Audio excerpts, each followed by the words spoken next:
This landlord is heartless and he's refusing to let his tenant move her boyfriend into her flat. Dear Mr. Carter, I hope you're well. I'm writing to ask if it would be possible for my partner Josh to move into the flat with me.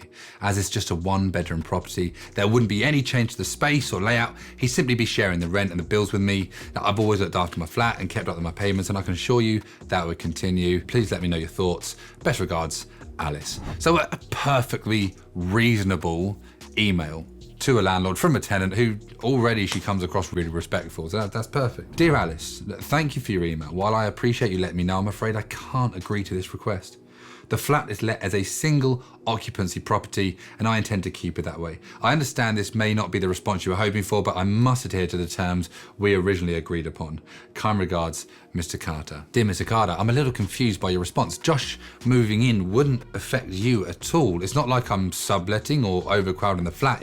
It's still just a 1-bedroom and we'd be sharing the bills, which would make things a lot more manageable for me. But I've always paid the rent on time, kept the property in excellent condition and never caused any issues. Could you please explain why you're unwilling to allow this? Best regards, Alice. See, again, I think that's a perfectly reasonable response. But he comes back saying, Dear Alice, I understand your perspective, but the tenancy agreement is clear. The flat is designed for single occupancy only. Adding another resident introduces complications I'm not comfortable with. It's nothing personal, but I have to stick to the original terms of our agreement. I hope you can understand my position.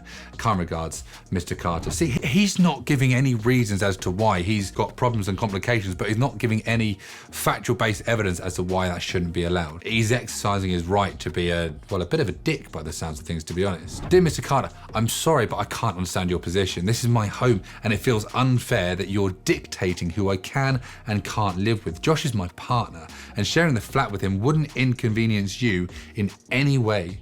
I'm finding it difficult to see how this is reasonable or fair treatment. I'd like you to reconsider, as this decision is making it impossible for me to feel at home here. Best regards, Alice. And look, he comes back. Dear Alice, I'm sorry to hear you feel that way, but my decision stands. As I mentioned, the tenancy agreement specifies single occupancy, and breaching those terms could result in voiding the tenancy altogether. I'd advise you to carefully consider your options, as I can't allow another resident to move in. Kind regards, Mr. Carter. And she comes back, look, Dear Mr. Carter, are you seriously saying you'd end my tenancy over this? I'm simply asking to live with my partner, which feels like a very reasonable request.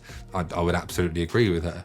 This flat is my home, yet you're making it impossible to feel like it is. I may need to seek advice to understand whether your stance here is even legal. Best regards, Alice. See, I caught up with Alice afterwards and she did chase legal.